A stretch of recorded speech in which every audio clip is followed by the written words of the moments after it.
And good afternoon. You're listening to Ken Hudnall. This is the Ken Hudnall Show. Coming to you from our studios right here in exciting El Paso, Texas. Gateway to the Old West and the most haunted city in the country. Well, today's November the 3rd, 307th day of the year. Just 58 days remain to the year's over with, and we get to start a new one. Holidays and observances. National Sandwich Day. Take 2 pieces of bread and fill them full of your favorite ingredients. Create the perfect handheld meal. National Homemaker Day. Japanese Culture Day. Recreation Day in Tasmania. Smart Home Day. Embracing modern technologies. Harmonious integration into our living spaces. Ushering in a new era of convenience and efficiency. National Accessory Day. National Housewife Day. Job Action Day. Color the World Orange Day. World Jellyfish Day. One Health Day. Addressing global health issues. Marlboro Anniversary Day. Cliché Day. Sometimes familiarity actually breeds connection. Give somebody $1 Day. Children's Book Week. National Medical Cannabis Week. Marzipan Week, with its unique texture and delicate almond flavor.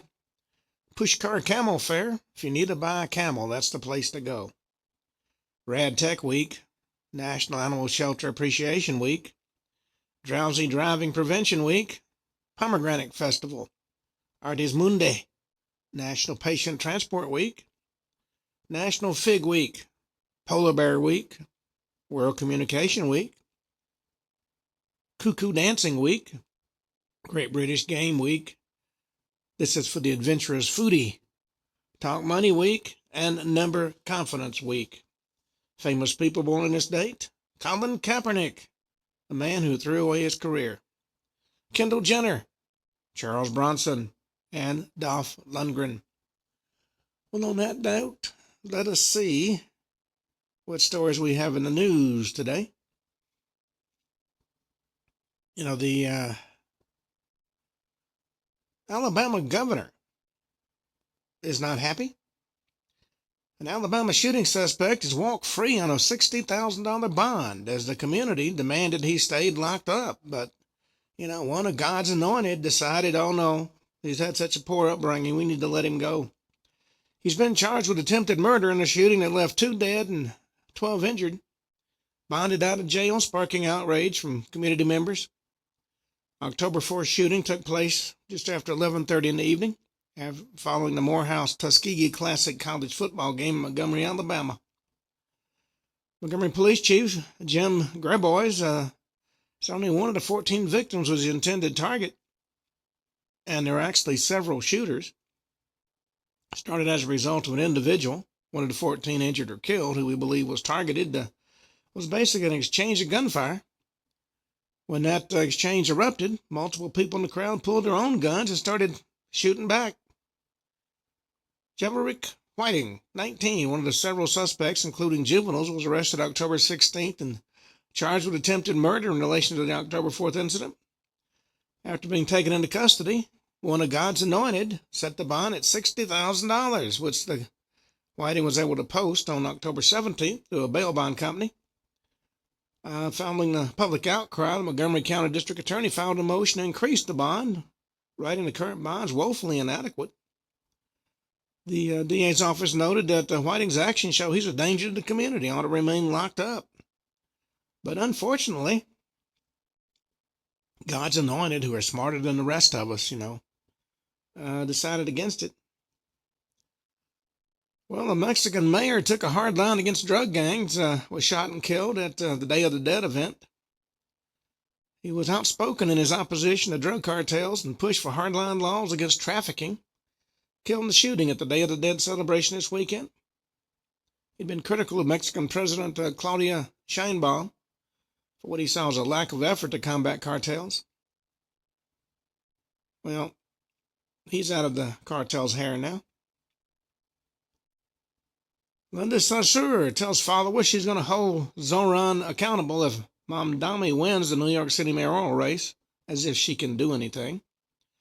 Palestinian-American activist Linda Saussure issued a thinly veiled warning Saturday night to New York City mayoral frontrunner Zoran Mamdani. Says she's going to hold him accountable to fulfill campaign promises, including dismantling an NYPD unit that polices terrorism threats, protests, and riots.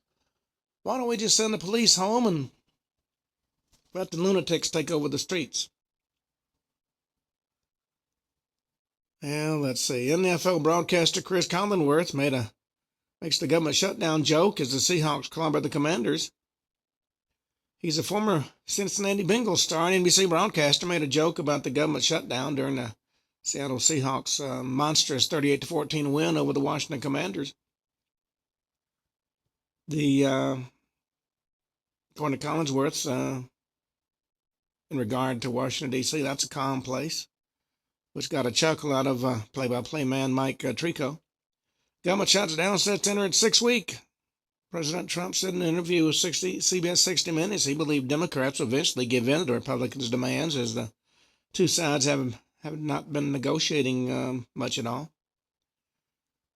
According to Trump, I think they have to. If they don't vote, that's their problem. Well, another one of God's anointed has blocked President Trump's National Guard deployment to Portland, citing lack of jurisdiction. U.S. District Court Judge Karen Emigrant on Sunday temporarily extended an order blocking the Trump administration from deploying National Guard troops to Portland, Oregon. Says the government failed to justify the move. The mere fact there's dead in the streets, there's more people. In an order issued Sunday evening, she said she preliminarily enjoined Defendant Secretary of Defense Hegseth from implementing memorandums that authorized the federalization and deployment of National Guard members from Oregon, Texas, and California into Portland. And that injunction is going to remain in effect till this court issues its final opinion on the merits by Friday, November 7th. And if a few more people die, well, golly gee whiz, there's plenty of folks. Well, a violent brawl erupted in Domino's Pizza as a suspect threw a chair and hit a police officer in the head. This was Domino's Pizza in Glassboro, New Jersey. Chaotic late-night brawl broke out over the weekend, ended with 2 men allegedly assaulting a police officer. The officers were called to the restaurant shortly before 3 a.m. Saturday for reports of a large fight. They attempted to make arrest, but 2 suspects picked up a chair and threw it at one of the officers, hit him in the back of the head. Police said the men appeared extremely hysterical as they ran from the scene. Surveillance footage from inside the Domino showed total pandemonium. Customers wearing Halloween accessories, people standing on tables and chairs, and others recording on their phones as tensions escalated. At one point, 2 men grabbed a red chair and threw it out of the frame as bystanders filmed the chaos before they scattered.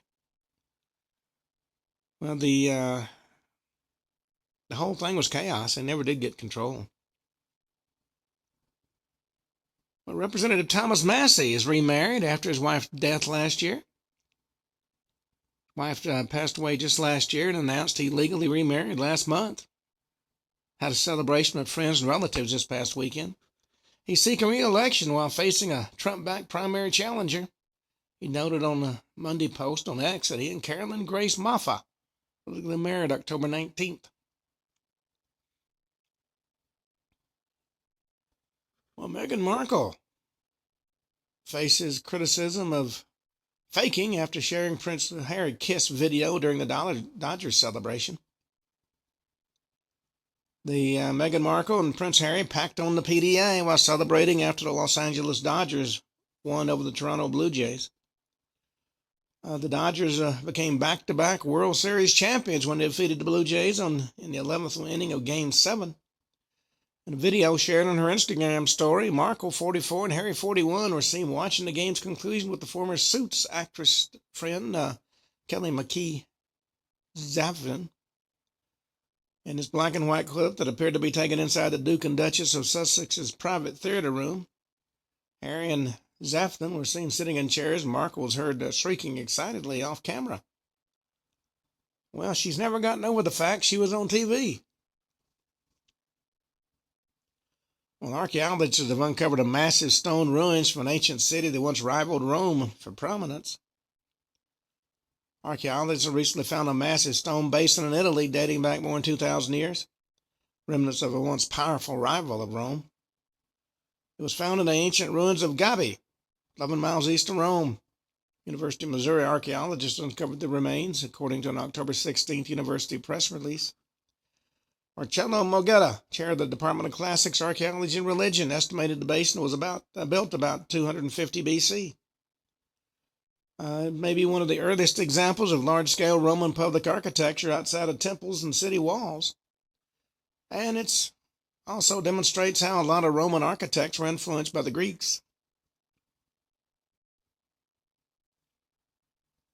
Well, President Trump has tapped a massive war chest to energize MAGA voters in a final 2025 election push. He's made a final multi-million-dollar investment in Tuesday's statewide elections in New Jersey and Virginia. This is all in an effort to turn out the MAGA voters who tend to sit out off your elections when Trump isn't on the ballot. This political team is making a withdrawal from the president's massive political war chest, with New Jersey and Virginia each getting roughly $1 million for get-out-the-vote micro-targeting efforts. While Trump lost New Jersey and Virginia in last year's presidential election, he made a major gain in both states. And he's hoping the people he has endorsed are going to win this time around. Well, McDonald's CEO has picked a surprising winner as his favorite menu item in a LinkedIn tournament. Fries beat 3 other items before losing to McNuggets in a LinkedIn video competition. And I will say, though I haven't had them in quite some time, I do like the McDonald's fries.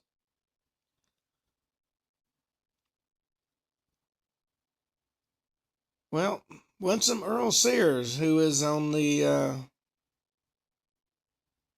running for governor of Virginia, came out and said why she wanted to be elected. She said when her father came to this country from Jamaica, he had just $1.75 in his pocket. What he carried with him wasn't wealth or influence, but faith, discipline, and common sense.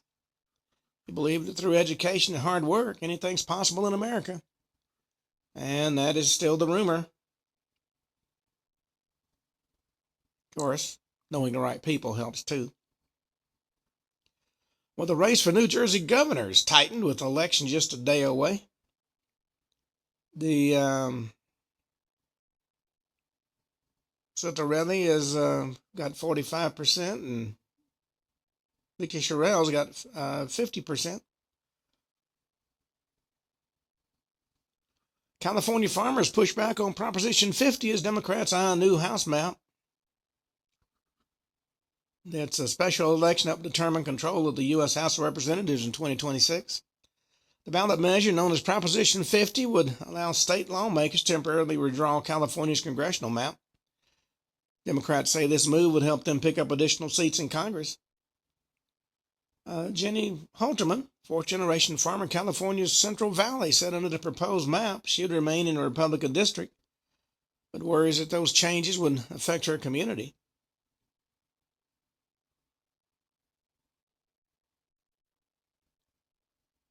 Well, Denise Richards, former Playboy bunny, has channeled the iconic Playboy past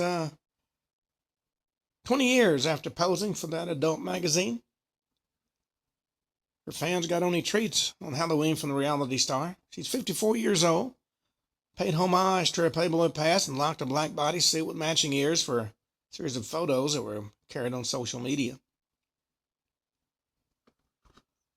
Well, President Trump agrees Maduro's days as Venezuela's president are numbered.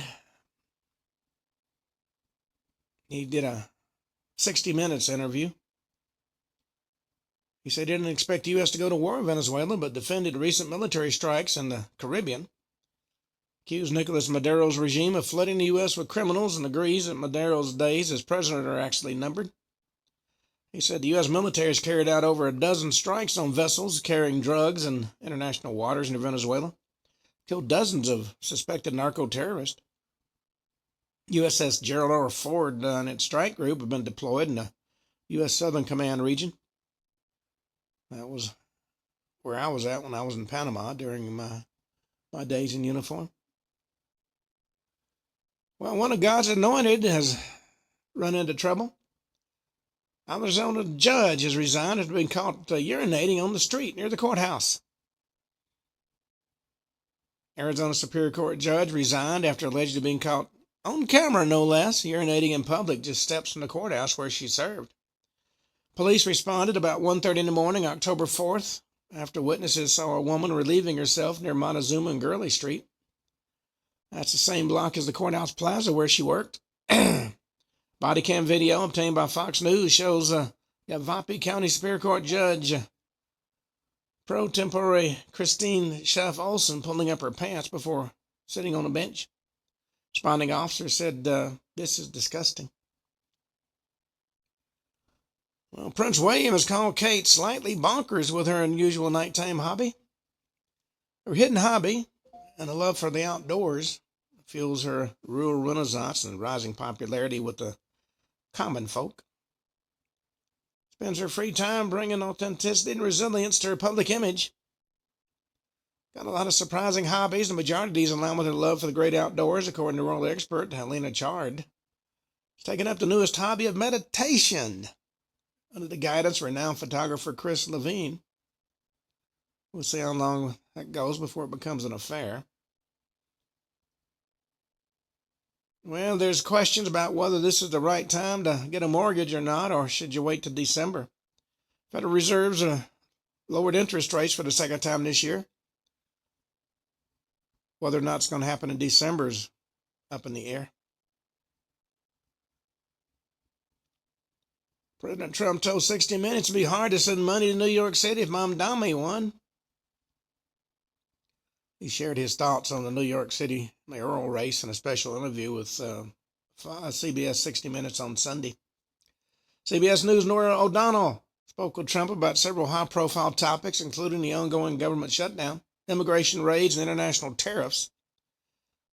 Also asked about the upcoming election to be held on Tuesday.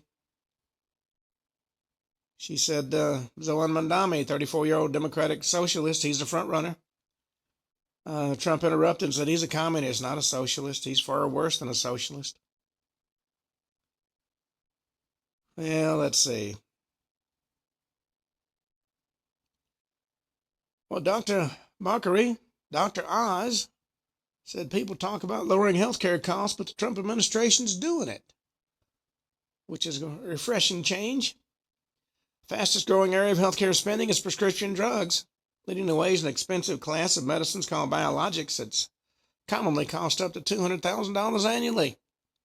There are generic versions of the medications called biosimilars, which have the potential to save Americans billions of dollars, but their use has been hindered by unnecessary bureaucratic hurdles. These hurdles were originally set up by Congress, but the FDA has historically gone a step further by taking an overly cautious approach.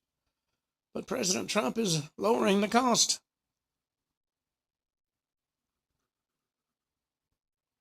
A woman asked if she's wrong for refusing to pack lunch for a perfectly capable husband.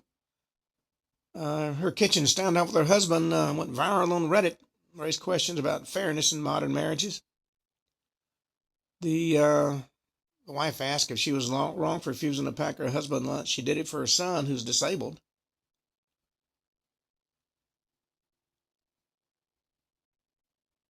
Well, the Daily Show host Jon Stewart mourns we've lost the ability to love people in different parties. Tell the New Yorker's David and Renwick, country's lost the ability to love people because of constant litmus tests by political parties. He said, I love a good argument. I love differing points of view in all facets of things in an interview on October 26th, but I also love grace. I've got people in my family that are to the right of Attila the Hun, and when people tell me, like, how can you platform that person on your show? He says, I platform my uncle every fucking Thanksgiving. He said, by the way, I love him. He's a three-dimensional human who also has qualities I really admire. And we've lost that as a country. Well, Trump learns how to fend off the Chinese threat like he's reading Sun Tzu. The the CIA is actually making sounds of admiration. Well, Biden's plan, according to the powers that be, was to flood the country with illegal immigration. President Trump's answer is immigration moratorium. The President Biden decided to allow the free flow of illegal immigration in our country, resulted in 20 million illegal immigrants living in this United States. We don't know anything about these people. We don't know where they came from or why they're here. And now Americans are forced to compete even more with illegal immigrants for jobs and housing, have their children share our classrooms, to wait longer at the hospital, and even have their lawfully earned government-funded benefits depleted because of them. All because career politicians, y'all, that turned a blind eye or cheered it on. Well,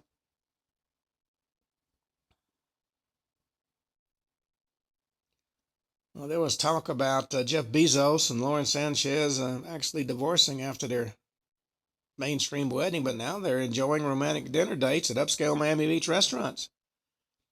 She wore a $2,725 Roberto Cavalli dress, while Amazon founder wore a black polo shirt.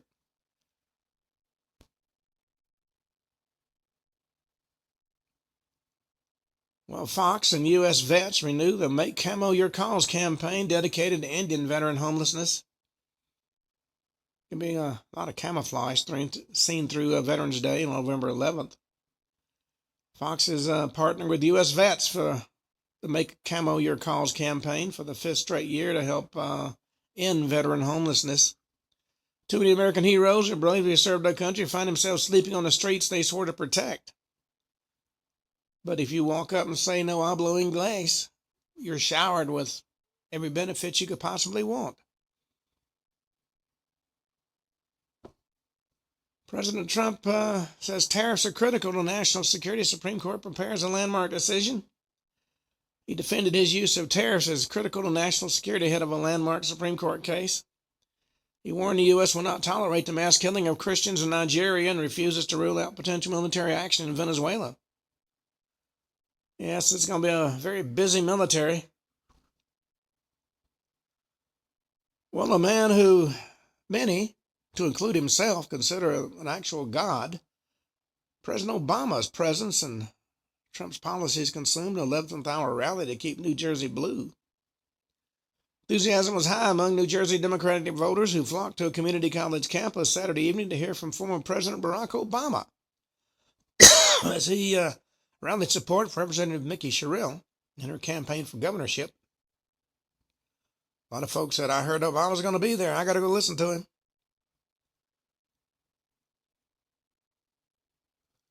Well, a video showed hostile crowds surround Border Patrol agents as an arrest turned violent in suburban Chicago. A car crash involving a U.S. Border Patrol vehicle in suburban Chicago escalated into a violent clash. Caught on camera as the crowd turned on the agents. This confrontation unfolded Friday in Evanston, Illinois, after a suspect aggressively tailgated a Border Patrol vehicle. And then, when they got out, grabbed the agent's genital to squeeze him. The incident quickly drew what officials described as a hostile crowd of onlookers and quickly devolved into chaos. Well, I think that's everything in the news at the moment. It's going to be a lot of interesting things going on in the upcoming election, which is tomorrow, as a matter of fact. Well, there's been a lot of interesting stories about strange things. I've talked about the paranormal. No, the story came to me from Wyoming. Now, rural Wyoming isn't like other country areas. There are often houses 50 or 100 miles away from nearest civilization, hidden deep in the forest and in the plains. There's a story that one night a police officer's partner called out about 11 in the evening to a house deep in the countryside for suspicious activity. That far out in the country, suspicious activity can mean anything from a car sitting in a field to a UFO sighting. Well, having no idea what to expect, the two officers headed out. When they got there, the family living in the house told the officers they were hearing screaming coming from the direction of a creek near their property. Officers waited a short while on the porch with the family. Sure enough, they shortly heard a scream coming from a few hundred yards away in the darkness. An incredibly strange sound, like a woman in distress, but actually higher pitched. Lasted about 10 to 15 seconds and was repeated every few minutes. Strange enough for the officers, who were both experienced outdoorsmen, to be sure there wasn't an animal around that area that made that kind of sound, or anything else they could think of. So they told the family to stay in the house, and they went to investigate. Well, they set off toward the noise, pushed through dark pine woods where their flashlights had created disturbing shapes at the corner of their eyes. And as they walked, the lead officer tried to work out what it might be they were hearing. In his mind, there were two options for what was causing that noise: an animal never heard before, which was certainly possible, or a woman being murdered or mutilated in the creek bed, which they thought was probably unlikely, but certainly something needed to be checked out quickly. Well, as they approached, they heard that scream twice more. When they reached a small muddy stream passing through the creek, the screaming stopped. Hoping whoever or whatever was making that noise was still alive, they began to shout for anybody could hear them to come toward their voices. Only response was the sound of the water and the wind sighing through the trees. Well, they waited 10 minutes and didn't hear anything else, and figured it might have been an animal after all that they'd actually scared away. Suddenly that scream came again, but this time it came from the direction the officers had come from. It sounded like it was back in that small patch of woods they'd come through.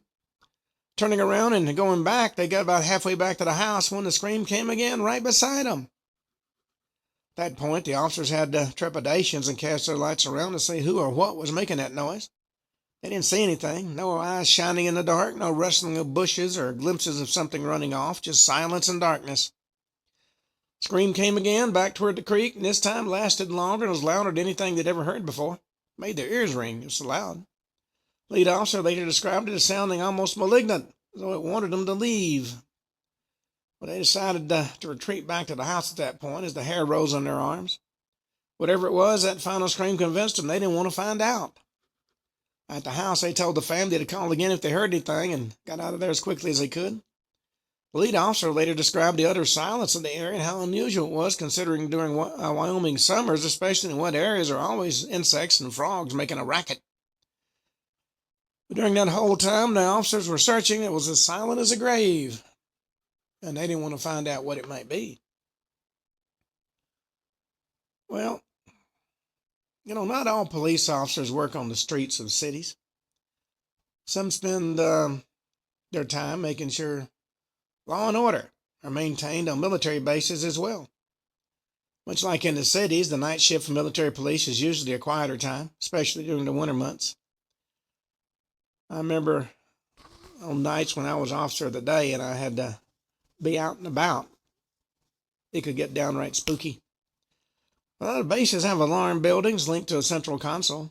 If an alarm is tripped, an MP will check all the doors to ensure they're locked, and if they're not, the building will be secured and officers will check for intruders or a malfunction. Well, this particular story starts out like any other, on a quiet night without anything needing attention. Two MPs were on patrol at about midnight when an alarm was tripped in an elementary school. As a lot of servicemen and women also have families, the military also has schools on base. They went to check on the building and found all the doors closed, no signs of anybody around, and they called in to report the building secure and went on about their patrols. About 20 minutes later, they got another call concerning another alarm at the school.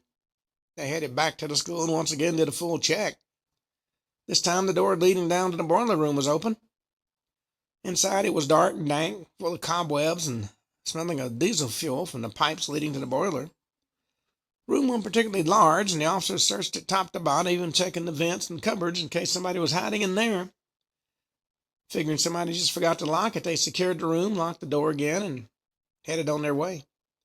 Half hour later, they got another call about an alarm at that school. Once again, they went back, feeling increasingly hoodwinked. They checked all the doors and found them all to be locked, including the boiler room they previously checked. And there were alarms on the doors, but if somebody yanked hard enough on one, the alarm would go off. Sometimes teenagers on the base have been known to do this if they were particularly bored, despite the risk of serious reprimands if they got caught. To test their theory, 2 officers sat on opposite sides of the school and waited to see if anybody approached it. No activity for a long time, including lights, sounds, or movement. But just as they were about to leave, they got a call about another alarm being set off, this time inside the building. Wanting to put a stop to this, they called the central desk and asked for the building's custodian to join them to do an internal sweep of the school. It's about 3 in the morning, and officers are becoming tired and irritable. Custodian showed up, and 3 of them began to walk through the building, checking classrooms and cupboards and maintenance rooms. The school was designed to accommodate all the children of the base and been built in the early 60s, so it was designed with winding corridors and numerous offshoots, making the search process slow and laborious.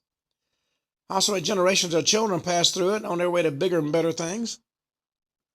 During the sweep, they didn't bother to turn on any lights, as they had powerful flashlights, but it didn't mean they were walking through an empty school in the pitch dark. One of the military officers described it as being an incredibly eerie experience. You were getting near the end of their sweep and noticed one of the maintenance rooms had with its door open and a light on inside. There was supposed to be the only 3 people in the building, and they hadn't been in that room yet. Police and the custodian all confirmed they didn't see the light on early or anybody enter that room. And you need to remember that these maintenance rooms are small, nothing more than a large closet with nowhere to hide once inside. Well, they walked down toward the room, sure they finally caught their prankster, but when they looked inside, there was nobody there. The only things inside were a few brooms and a couple of boxes of spare desk parts. But in the middle of the floor was a single, wet footprint the size of a child's foot, as though he or she had run through a puddle and continued through the room, tracking the water with them. No water on the floor or anywhere nearby, and the footprint was facing a wall, as though whoever made it walked through that wall.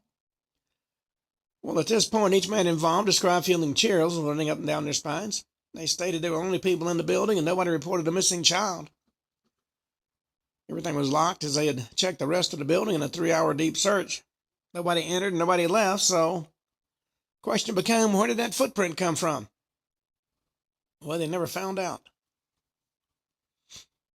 Well, our next story came from England.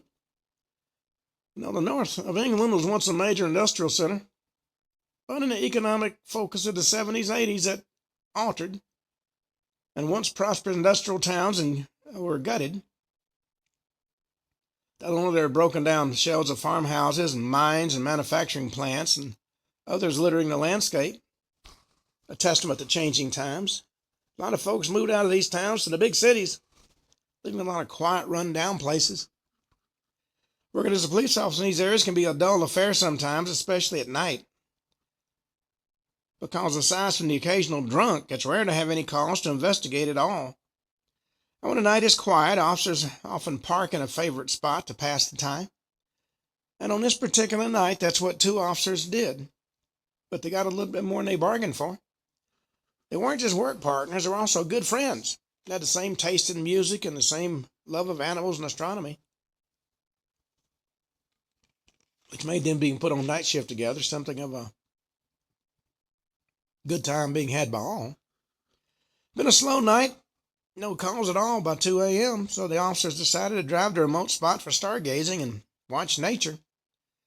That time of night, it was uncommon to see animals like deer and foxes and hedgehogs and other creatures usually timid of humans. The officers were chatting away while sharing a thermos of coffee and trying to decide where Jupiter and Mars were on this night sky. Well, one of them noticed a flickering light in a window of one of the abandoned farmhouses nearby. Well, it was a common occurrence for teenagers to wander through the desolated farmhouses. The officer didn't think much of it, but they knew they'd have to move them on from being in there, especially if they had candles lit. Drove up to a nearby farmhouse, coasted in so the engine noise didn't alert anybody inside. Turned off the car and see the candlelight through one of the broken windows, and they heard low whispering. Well, thinking they had the kids cornered, they got out of their car and approached the broken window to peer inside. Oddly enough, instead of finding a group of teens, they discovered there wasn't a soul in the room, just a lone candle sitting in the middle of the room surrounded by newspapers and books, all within a chalk circle drawn on the floor. Beyond the visual concerns, they could also hear whispers from somebody in the house. They decided to climb in through that broken window to look around, hoping to come across whoever was there. Well, that room was dusty with showing long abandonment. Footprints showed clearly in thick layer of grime on the floor. Walls were covered with graffiti, the floorboards were splintered, and a musty, rotten smell of abandonment lingered throughout the place.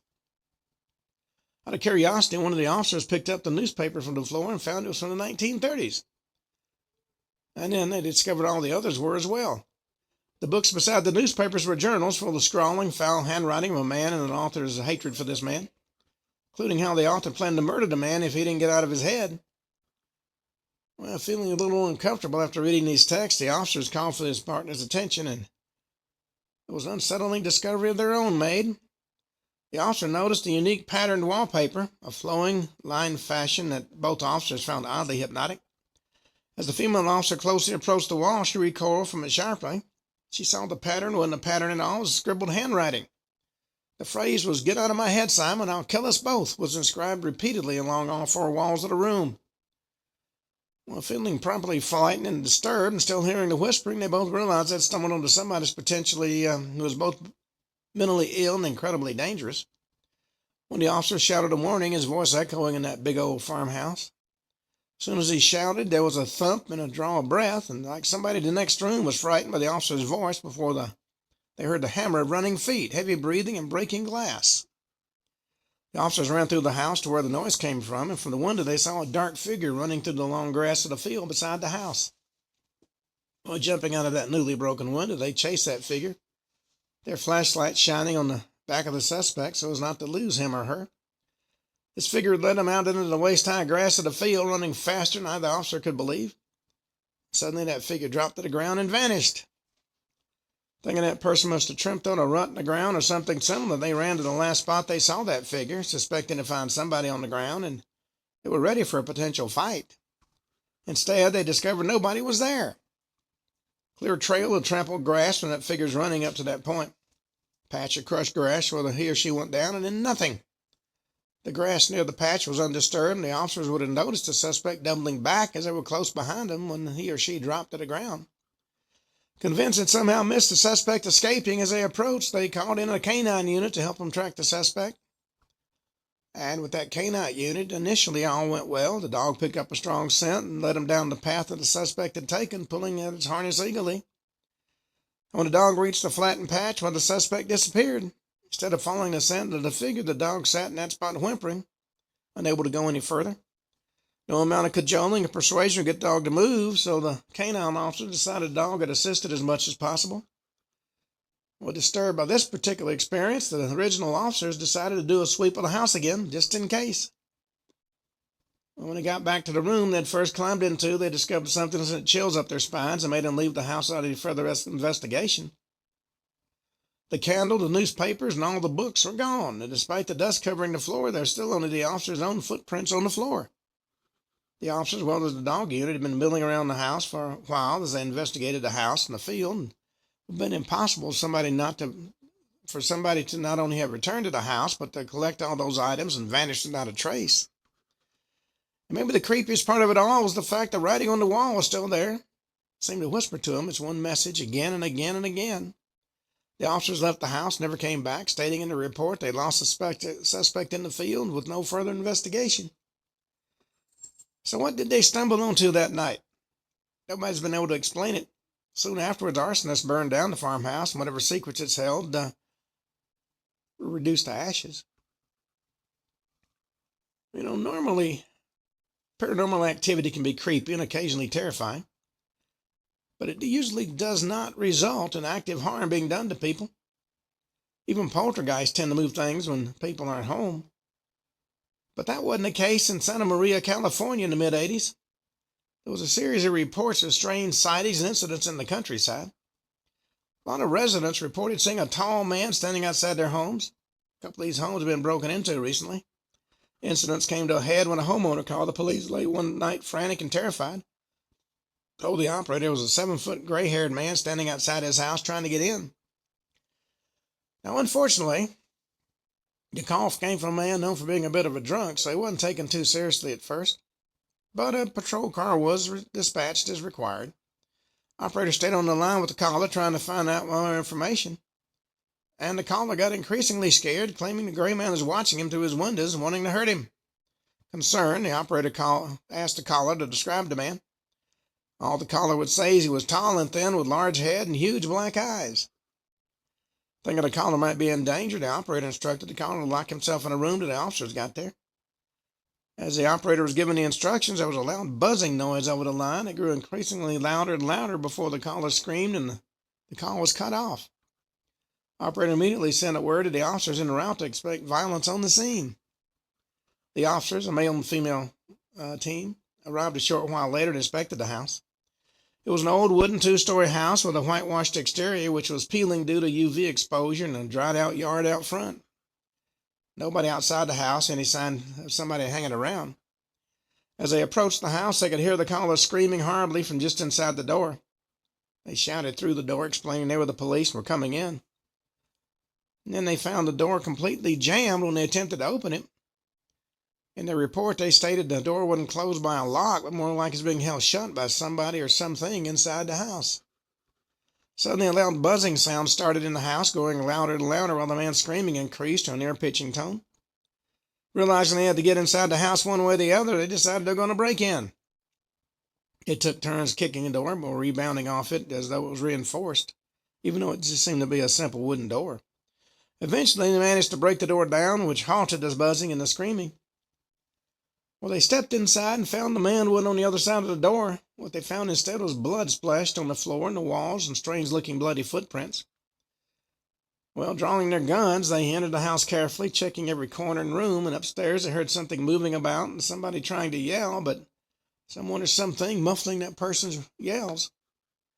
They headed upstairs, guns held at the ready for any attack. When they got to the landing, they found more bloody footprints as well as a blood trail from somebody being drugged, leading into a room.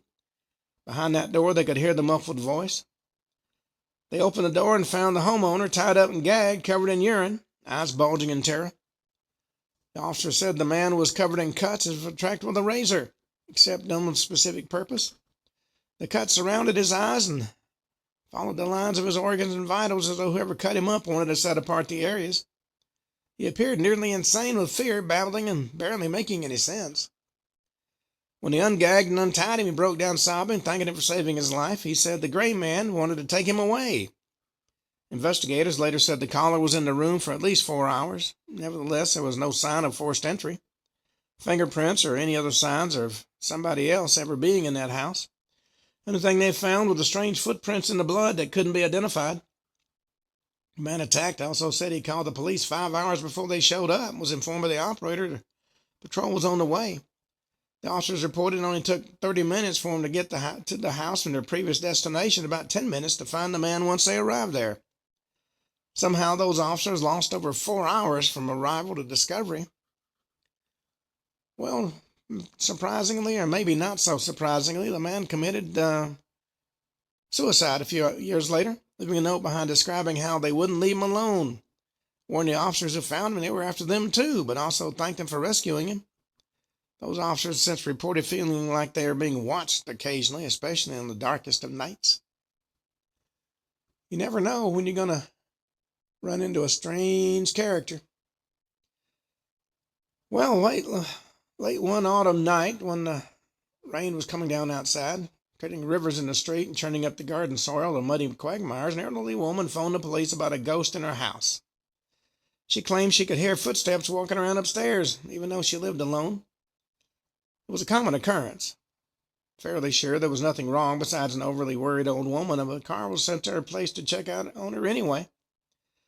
As the patrol car was headed her way, she told the operator on the line it was a man in her backyard staring at her through her sliding glass door. Green made him difficult to describe, but he was wearing a heavy raincoat with the hood pulled up. Not knowing what to do and utterly terrified, the old woman was just stood where she was, staring back at him. She stood there for a few minutes to eventually he turned and disappeared into the darkness of her backyard. Patrol car arrived, the officers reported, about 12 minutes after the call was first taken. Officers went to the front door to find the woman shaking in fear but otherwise unharmed. Said she had heard the footsteps again after she saw the man, but they stopped shortly before the police showed up. One officer stayed with the woman at the front of the house to make sure she was okay, and the other officer went out to the backyard to investigate the areas outside. The officer reported no sign of an intruder. No footsteps, no footprints, or anything else to indicate somebody had been in the backyard, and there was certainly enough mud to see if somebody had been standing there. Now, the officers, of course, thought this was strange, but certainly not impossible. And due to the old woman being both poor-sighted and hard of hearing, she might have mistaken something for a figure staring at her, but just to make sure, the two officers decided to do a full sweep of the house. They checked the lower floor first and wanted to make sure if anybody was coming and going, they'd catch him or her immediately. They went into the living room where the glass sliding door was to the backyard and saw a series of muddy footprints entering and then turning and heading for the stairs. The officers asked the old woman if she'd been outside at all that day, or if she'd had any visitors, in an attempt to assign a reason for the footprints. She said she hadn't been out and she didn't have any company. The officers immediately realized the old woman thought somebody was in her backyard staring at her, when in fact a man was in her house standing a few feet behind her. When she saw was his reflection in the glass door. At that point, the officers heard footsteps upstairs. Knowing they were the only ones in the house, they drew their guns and went upstairs. They believed they were dealing with a break-in. Well, they didn't find anybody upstairs, and they decided to pull down the attic stairs just to make sure nobody had gone up there. It was pitch black in the attic, but largely empty except for a few boxes at the back. Sweeping their flashlights around, they couldn't see anybody, and they even checked the larger boxes in case somebody had hidden inside them. Officer was just about to go back down when one officer tapped the other on the shoulder and pointed to the floor. At the back of the attic, there was a short series of muddy footprints, exactly the same as those in the living room downstairs. Except these started out of nowhere and proceeded into the wall, where the final step was cut off at the toe. It was an outside-facing wall with no door or window anybody could escape through. Uneasy, the officers left the attic and instructed the old woman to call again if there was any more problems, and they left quickly. Well, they got more calls from the old woman saying she was hearing people moving around upstairs again. But every time somebody searched, nothing was found. A few years later, her family moved the old woman to a home, and the new family moved in never had a reported problem. So what was being haunted? The house or the old woman? Nobody really knows, but to this day, the officers involved said it was the most unnerving thing they'd ever investigated. Well, this next story was certainly weird. Two officers responded to an alarm in the dead of night at an old office building in a rough part of town. The building was a time-worn but largely converted into a series of offices with an attached pharmacy. Dispatcher initially took the call, told the officers their arms had tripped in an upstairs office, but before entering they had to wait for a key holder to meet him there. Short time later, the key holder, a quiet middle-aged man, showed up and the three people went inside. Being an older office building without windows in the corridors, the officers only had their flashlights to see since the lights were on timers. They went to the end of the main corridor where all the officers branched off and proceeded to the stairs, which were located behind a door. At that point, they discovered the key holder didn't have a key to that particular door. Frustrated, they all went back along the corridor to where the elevator was, and leaving the key holder on the main floor. The elevator opened into a dark corridor with one overhead light fixture at the end, creating a pool of light. Now, they thought it was a bit weird, but it wasn't too troubling. They'd seen stranger. The officers began to check the doors in the corridor, finding all of them locked secure. Most of the officers are for doctors and small businesses, and they got to the final office with the light illuminating over it and found it to be open. Well, they called ahead to warn anybody inside they were there, and then they went in the offices, finding a sizable reception and waiting room with about a dozen examination rooms. The air inside was much colder than the rest of the building, but temperature imbalances weren't that unusual in old buildings. The officers cleared all the rooms, finding it empty of everything, including furniture. Didn't appear to have been long since the office had been in use. Didn't find anybody or even evidence anybody had been there, so they chalked it up to a faulty alarm and left the office. But as they did, they realized something was very wrong. The light on above their heads marked the unlocked office that was now out, and instead the light was on in the elevators. When the officers looked at his partner and saw his face was drained of color and claiming his hands were shaking, and he asked his partner, "What's wrong?" And he said, "Weren't all those doors we just checked closed and locked?" And he said, "Yeah." Well, he pointed and said, "Now they're all standing open." Looking up, that officer saw his partner was right. Every door they had checked just a few minutes before was now swinging open. and nobody passed them in their search for the previous office, and the doors had been locked, so if anybody there, and they needed keys for the whole corridor. And what was stranger, the officers hadn't heard a single sound. Pulling their guns, they set about rechecking and clearing the offices again, moving from the elevator to the last office had just left. And each office was empty, and nothing had been moved aside from the doors. On reaching the office at the end, they checked it again. The temperature was even colder than the last time they had been in there. Of course, they were getting more and more freaked out by all this, but the breaking point was when they left the office. As they stepped back out into the corridor, that door slammed shut behind them, and their radios went berserk with static and screeching and blaring loudly no matter how hard they tried to cut them off. Officers later sounded like strange voices yelling at them through the static. Well, they didn't want to stay another minute, so they made their way back to the elevator and took it back down to make contact with the key holder again. When they got back downstairs, they looked around for the key holder, but he was nowhere to be found. So one of the officers called dispatch, asking to put him in touch with the key holder so they could advise him what they'd found and ask his thoughts. Well, the dispatcher told him the key holder is still en route with an estimated ETA of 5 minutes. Lead officer had advised dispatch they'd just been in the building with the key holder. In response, the dispatcher asked him to call in, as what he was saying wouldn't make any sense.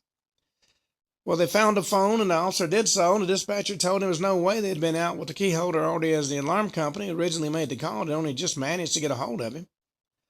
The officer's hair stood on end at that point, and he asked the dispatch to clarify. She explained due to the late hour, he had a hard time finding somebody and only just reached the local key holder, still on his way to the building. The officer thanked the dispatcher and hung up, now just as freaked out as his partner. But when the real key holder showed up, the officers immediately asked her about the man who just let him into the building. Well, the woman couldn't remember any other key holder than working for the building. She asked the officers to describe the man to her, and as they did, her eyes got wide, and she suddenly became very scared. She said, "That sounds like one of the doctors who used to lease an office on the second floor at the end of the corridor." They asked a few more questions and confirmed it was the office in which the door had slammed shut behind him, and she agreed, stating that doctor committed suicide at his home a few days ago. We've been getting weird calls ever since. Well, officers now refuse to take calls at that particular building. Well, where there are crimes and accidents for police to deal with, there's going to be reporters that are going to cover those stories. And occasionally these reporters and police officers see each other so much they become friends. And that was the case in a small town in New Mexico where the sheriff and police department experiences never been able to explain. The local reporter, whose name was Bob, is always the first on the scene in a big story, or a chase, or a fire, anything exciting that was breaking. Bob listened frequently to a police scanner. Police force was small, so Bob would be at an incident at least twice a week, allowing everybody to know and like him. And though he was a nice guy, he was also a bit of a joker who liked to flick people's ears and stand waiting with a big grin on his face when they realized they'd been duped. Unfortunately, he got lung cancer, with many blame for his smoking habit. After a short fight with that disease, he died. Everybody on the force felt his death profoundly, and there was a sadness around the town without Bob around. His cheerful demeanor and joking always lightened up the otherwise quiet, upsetting situations. Rather than cremating Bob as he wanted, his wife buried him, not wanting to be given an urn of her husband at the end of the process. After that happened, strange things started to take place. A lot of people, both the police officers and civilians, began to report they were seeing Bob at car wrecks and fires, and the very type of incidents he used to report on all the time. Some said they'd definitely seen him standing there in the crowds, writing down his notes, while others just felt his presence. Over the course of 2 weeks, some 30 different reports were collected of sightings, but the sheriff wasn't having any of it. He was a no-nonsense type of guy who put his faith in what he could see and touch, not ghost stories. His opinion was people missed Bob so much they were convincing themselves he was still there. Then one night, when the sheriff and his wife turned up at his nephew's house, gun drawn, shaking and pale, his nephew, also an officer on the police force, thought his aunt and uncle were attacked because nothing, and he said nothing ever rattled his uncle like that. Sheriff was the kind of man who'd been involved in 2 shootings with suspects, just shrugged them off, but at that moment it looked like he'd literally seen a ghost. The couple were babbling, not making any sense, so the nephew brought him in, sat him down, gave him a stiff drink, and asked what happened. His uncle said he and his wife been sitting on the couch in their living room watching TV. Only thing that was off was his ear had been sore and itchy that day. Every so often his ear felt like something bit it. Nothing was ever there when he went to check. He'd just been settling down back on the couch and he felt it again, worse than ever, like somebody just flicked his ear. His wife asked him what was wrong, and he turned to her to answer, only to see a bedroom door open to reveal Bob standing there in the doorframe, smiling as clear as day. Sheriff jumped up, swearing and bringing his wife's attention to her bedroom as she turned and also saw Bob. They both described seeing him very clearly as if he'd been standing just in front of them. As soon as they both saw him, he smiled, turned, and walked across the living room out the front door, and he was gone.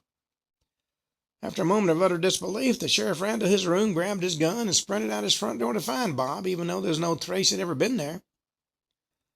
But over the course of the next few months, he was seen numerous times, including twice more by the sheriff. He once had his ears flicked in a dark room while waiting for photos to be developed. During the final month, people saw Bob. They said he looked worse and worse, if he'd getting worn out and tired. Only later somebody realized it because he was decomposing in his grave. Now whenever somebody in that police department's ear itches, they get the shivers, knowing it's probably Bob. Well, on that note, we come to the end of today's show. We'll be back tomorrow, and once again, you'll be listening to Ken Hudnall and the Ken Hudnall Show. Until then, have a truly great evening.